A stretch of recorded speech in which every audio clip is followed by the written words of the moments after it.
Welcome, everyone. I am Sylvia Gita, Interim Executive Director of CCID.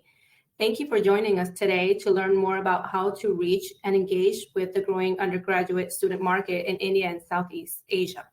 I'd like to introduce our guest speakers who will share their insights and answer all of your questions. Please welcome from Simple Ed Student Recruitment Tours, Yasir Ansari, Founder and Director, and Khwaja Umam, Director of University Partnerships. Thank you, Sylvia and CCID, for providing us the opportunity to speak to all your members and hopefully share some intel about recruiting from India and Southeast Asia, and also sharing the landscape with everyone. So with that being said, let's dwell in and get started. So the first slide obviously welcomes everyone. Thank you so much for sharing your time with us. And we really hope this will be an informational session for you and you will be able to learn some great new things by the end of this presentation. So Sylvia already introduced me. My name is Yasir. I'm the founder and director of Simple Ed. And I came to the United States as an international student myself. Some of you probably already know that.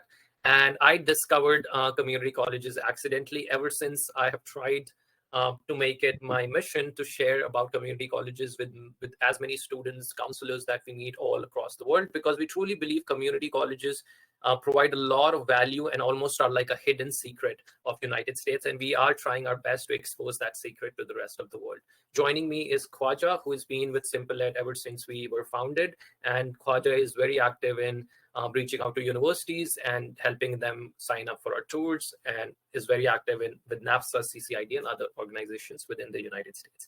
Is there anything else you would like to add to that, Khwaja? Well, just a little bit that, prior to joining Simple Ed, I was working as deputy registrar for a group of educational institutions, higher ed institutions in India. So that also, adds to the background information and background knowledge that I have for the higher ed segment. And that really helps me in this outreach and networking that I do for Simple Ed with international universities. Let's dwell in. All right, thank you, Khwaja. So let's start our presentation and let's look at the data. So one of the things that we like to do is very closely follow the data and see what's happening in the international education student mobility. So one of the things I think that we're all aware of, that over the last 5 years, community colleges have been seeing a decline in international student enrollment. And there could be many different factors because of which we are experiencing that. One of them, of course, can be COVID. But the good news is that the more that we talk to counselors and students, we are seeing that there is a raised awareness about community colleges. And I think with our combined efforts and using the right strategies, we can hopefully turn this around. So before we move forward, I want to talk about a couple of more challenges that community colleges face when compared to other universities. So first thing is that when we travel and talk to high school counselors, guidance counselors globally, whether it's Middle East, India, Southeast Asia, we do get a sense that they are not very well versed with what exactly is a community college, what exactly is an associate degree, and what benefits or value do they provide for their students. So there is a work that we need to do together in order to raise awareness about community colleges. The other thing is there is a perceived bias sometimes. So even if institutions or counselors or parents are aware of the community college system, looking at the cost and looking at other things, they sometimes conclude that community colleges either do not have resources or do not have a quality teaching staff, because they just cannot wrap their head around for this cost, how can I get something of quality? So which is something that we obviously need to address as we create a communication and marketing plan for international enrollment. In some regions, we've seen visa issuance has been an issue, and community colleges have reported that if a student goes with an I-20 from a community college, they sometimes do face challenges. However, we've seen in India and Southeast Asia that challenge is not as big as it used to be. So we're seeing a lot of F1 visa issuance for community colleges, which is a great news for all of us. And the top data that you can read is that not just 5 years, but currently also we are seeing decline in enrollment, but it's getting better with every year. And hopefully, as we move forward, it's going to get better and better. Now, let's talk about the opportunities and some things that community college has to offer to its students, and which we believe should be highlighted in our communication and marketing plans. One is that the US State Department allows students to apply for 2 OPTs, one after associate degree and one after completion of the bachelor's program. This is something that most counselors and study abroad experts are not aware of. So we need to make sure that whether in a brochure, in a marketing material, in our presentations, we are sharing this with all the stakeholders. The second thing is open access. Open access is something that is not very, for a lack of a better word, well received in country like India and Southeast Asia, which are highly competitive countries in terms of academics. Then the ability to transfer is something that is almost not prevalent in any of the regions, especially Southeast Asia and India. So the way we explain it to students that it's a 2+2 system, that sometimes work better. But the more we talk about you can transfer here, you can do this, it really doesn't make sense to them that how would that happen. So we have to make sure that we are addressing that. And we are not just saying articulation transfer, because those terms might not really make a lot of sense to them. Then, of course, India, Southeast Asia are both price sensitive markets. Both countries have many different layers. Yes, there are millionaires, billionaires in both of these countries, but most of the students that we are going to connect with are looking for ways to cut costs, and community colleges definitely provide very good affordable options for these students. So I think that is somewhere that we can obviously compete with a lot of other institutions. Lastly, I mean, a lot of people don't realize that many bigger institutions will not provide the kind of environment that international students need to thrive, especially when they're coming to a new country in their first couple of semesters. They need more attention from the professors. They need more attention from the counselors. They're adjusting to a new culture, making new friends, navigating a new legal system. And community colleges usually offer a smaller class size, and they have the kind of programming that we believe all universities should have, so students can transition in a much better way to this new country.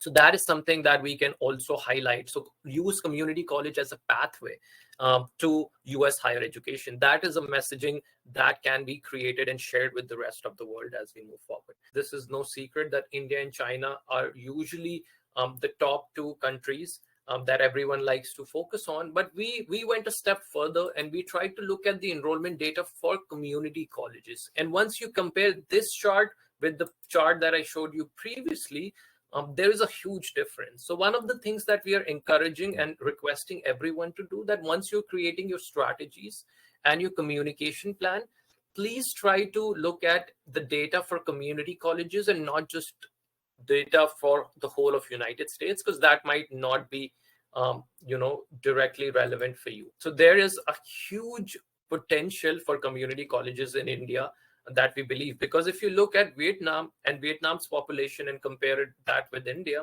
I mean, there is no comparison, because India is such a huge market. Not only India is the world's largest, one of the largest population, but India is the home to the world's largest college age going population.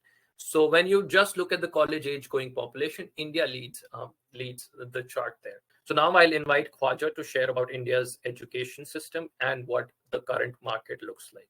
All right, thank you so much, Yasir. And like Yasir was mentioning, about the fact that you have this population that is of students that are looking at higher ed opportunities. So India is definitely a country that has a big population that is looking out for those opportunities. The growing middle class is looking out for opportunities, and also the cutthroat competition that is prevalent at this higher ed level adds to the problems, the challenges that this segment of the population faces. There is in so much of demand, but unfortunately quality higher education is not available, and that's the reason that Indians are looking at opportunities outside India. And of course, US still is one of the most sought after destinations for obvious reasons. Therefore, we see easy visa issuance is there. There is a good diplomatic relationship that is there between India and United States. So, this again is data that we see from Open Doors. There is a 19% growth in the international students enrollment, as you can see. I mean, there is over 16% growth in undergraduate programs. So again, as Yasir was mentioning, that we just need to tap that growth uh, for community colleges. There is immense potential. As you can see, small countries like Japan, like Mexico, Venezuela are far more active in this awareness for community colleges. But unfortunately, India still lags to 3%.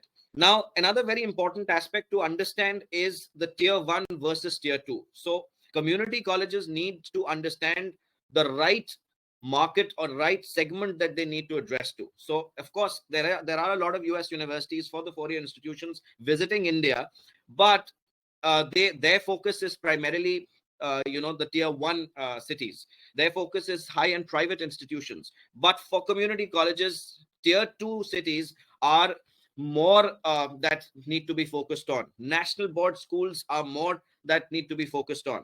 When I say national board schools, I'm talking about the CBSE or the ICSE boards. And these are these are schools. Some of the schools are really, really good. I mean, you will find schools in maybe the northern part of India, the hilly regions of India. You will find schools that are like 150 years old, 200 years old, established by the Britishers. And across India, you will find these categories of institutions in tier 2 cities that have huge potential, but unfortunately do not see that footfall of US universities reaching out to them, connecting with the students or counselors. So that needs to be looked into. All right, so now let's talk about Southeast Asia. More or less, again, the as far as the population dynamics and the economical aspects are concerned, more or less, you will find that again there is this growing middle class that is looking at options outside their region. So Vietnam and Indonesia are the forerunners, as you can see, fifth in the number of international students in United States. Similarly, a growth of 6.9% is what Indonesia has seen as far as international student enrollment in 2022 is concerned. So again, these are two countries that definitely need our attention. And so these are some statistics that you can see of study abroad from Vietnam. And again, like I mentioned, the growth of 6.9% for Indonesia. All right. So overall, what we see, not just for India, but even for the Southeast Asia region, there is, and these are factors that are determining this interest, the growing interest for both these regions. The booming economy, of course, they need better job opportunities, and the growing middle class is definitely one of the biggest factors driving students outside their respective regions. All right. So I think from here on, I would invite Yasir to talk on tools that we have for the recruiters. There's one of the things that I notice in India and in Southeast Asia also. There are many entities that are trying to promote US higher education. However, there are very few that are working exclusively for community colleges. And sometimes if community colleges are trying to be part of those efforts, they somehow get lost in the crowd, so to speak. So there is very little effort that is focused on community college. The second issue that I saw is that anyone that is traveling to these countries, they are part of a circuit. So there's certain maps that they follow. Go to city X, go to place Y, visit these 5 high schools and go. And everyone is going to the same high schools. Everyone is going to the same international British high schools, German high schools, IB high schools. But both of these countries have a lot more to offer. What the locals in both these countries say, that do not ignore local high schools. They are harder to work with. They're harder to get access to, but the rewards on the other side are much greater because they have huge student population that is for almost untapped. And for community colleges, those are students that are a little price sensitive, that are looking for affordable options, and they have not been approached by 100 other universities during their high school year. So that is something to remember. And I would really like to request all of you, when you are creating your strategies, whether virtual, whether in person, whether traveling, doing fairs, high school visits, whatever it is, try to invest your dollars in tier 2 cities. Try to look at places where others are not going to. As community colleges, I think you will get a much higher ROI from those places. With that being said, let's come back to our slide and look at some of the tools that our recruiters have at their disposal.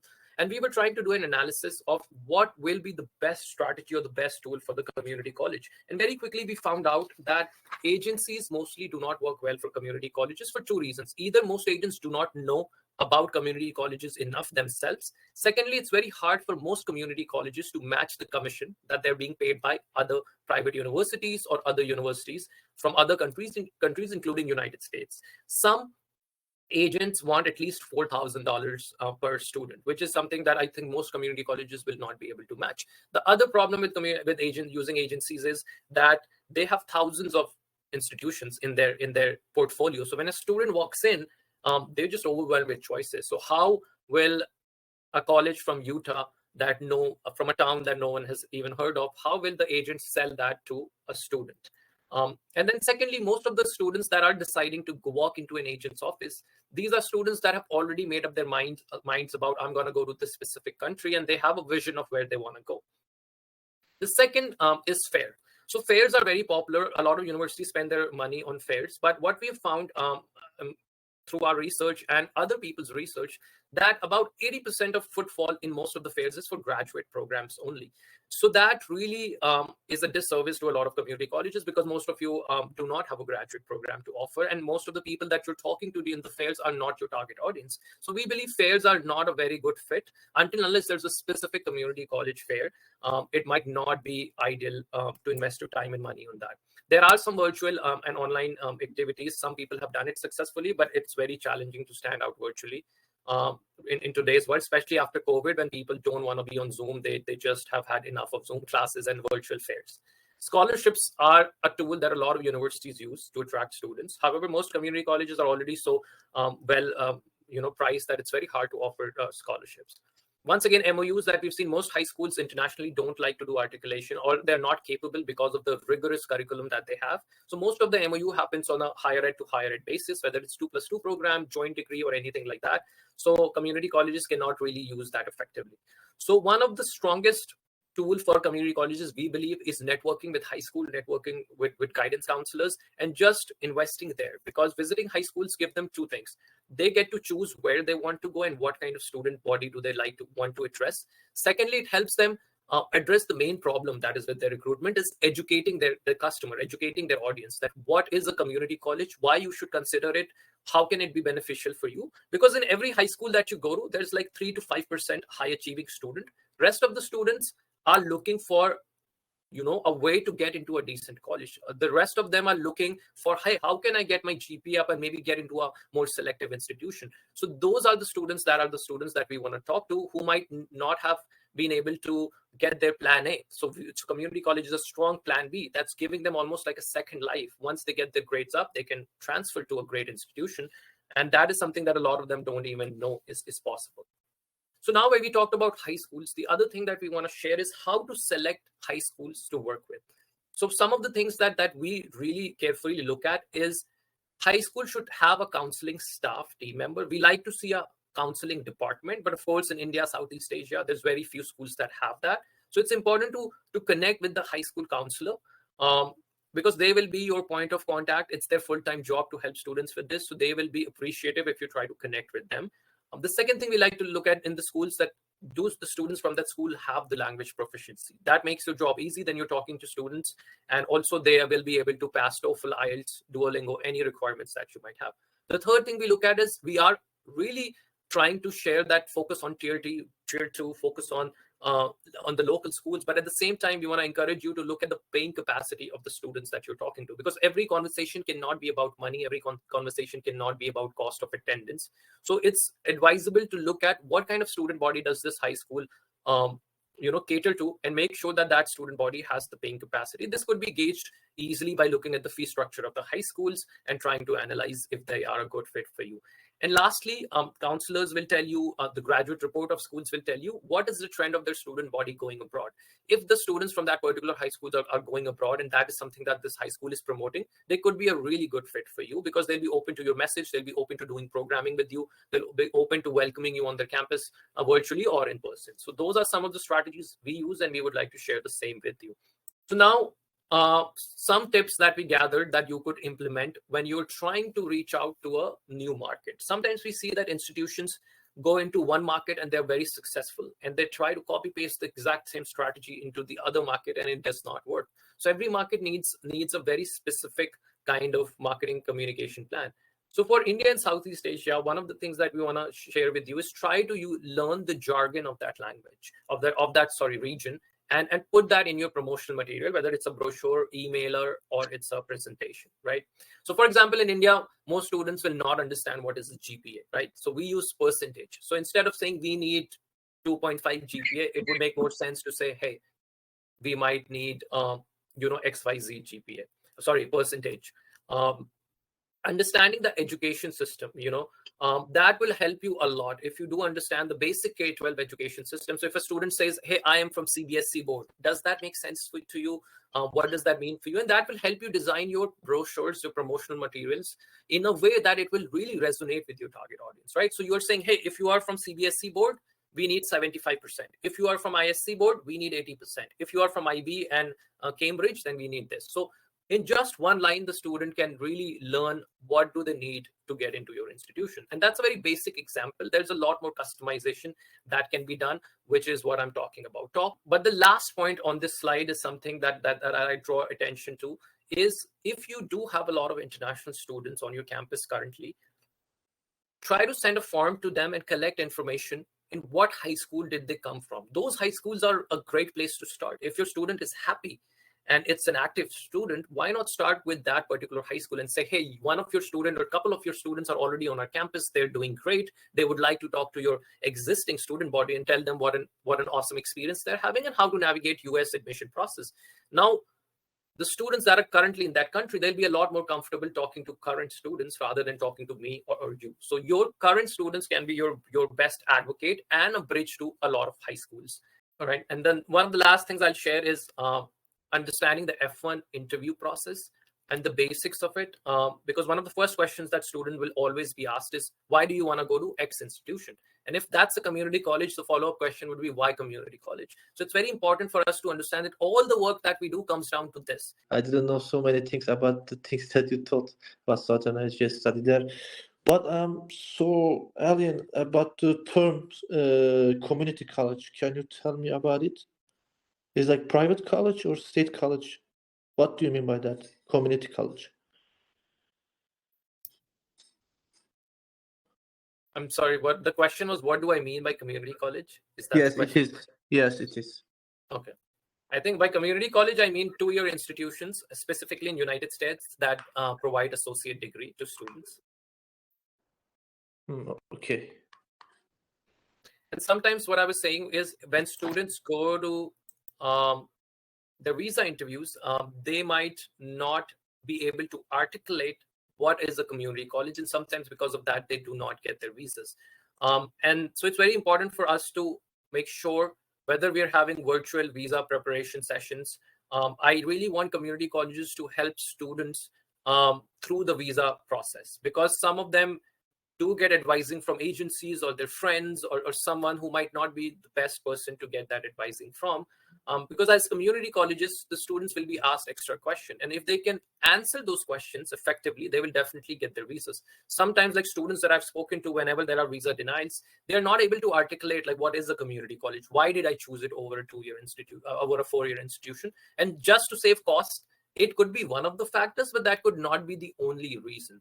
So it is our job and responsibility to make sure that we are helping students on how to explain it to a visa officer. Why did they choose it? And the other problem that I see is over preparation. Some students like write a whole paragraph and they try to memorize it and speak it back to the officer. That also does not work very well. So it's very important that they truly understand what is an associate degree, what is a community college, why was it created, how does it benefit students, and then articulate it in their own words to the officer. And usually that is the pathway that can be taken through this route. of going to the next 2 years to a 4-year institution. Correct. So for our upcoming fall tours, we have a sign-up form, and some of the institutions were having trouble accessing that form. So I'm going to put that form in the chat box. Can you please try to go to that form and let me know if you were able to access it or not? And if you weren't, just drop a line there. That would really, really help us. We just want to make sure that everyone can access our form. And I thought, why not take your help while you are here with us? So I'm going to type that form in the chat box and let me know. Just give me a thumbs up if you're able to access the form.